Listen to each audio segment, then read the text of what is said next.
video game was to take the inspiration from the comic books and bring that to the interactive experience. So gamers can play as Thor, use his hammer, bring down the thunder and the lightning, just like they experience when they read the comic books as a kid or they'll see in the movie. He is the god of thunder. We really want to express the power that he has as a superhero. He's going against big demons and giant trolls scattered across the 9 worlds. The bosses of each of these worlds are these monstrous, titanic entities with all sorts of different powers capable of tremendous destruction. It's been great to take ideas and concepts, not just from the comics, but from Marvel themselves, building enemies that are worthy of Thor. The game is not a play-the-movie game. Our narrative is very different. We worked with Matt Fraction, who's one of the scribes for the Thor comic. When we first started talking about the music for Thor, I pulled together all the different concept art, the videos from the game. What we actually wanted the music to do is play like a thread that is tying the game together from a dramatic point of view.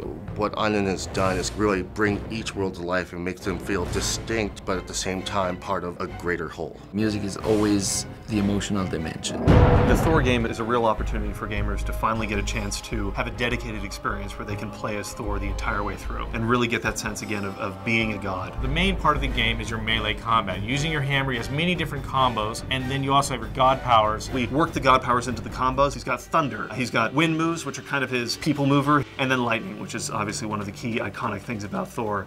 There's a grapple system. Thor literally climbs on top of his enemies in order to get the best vantage point to bring the hammer down. There's something just fun and visceral about playing with a character with a giant hammer, smiting people left and right. It's such a gratifying experience. You know, I think people are going to be really excited about being able to get their hands on it.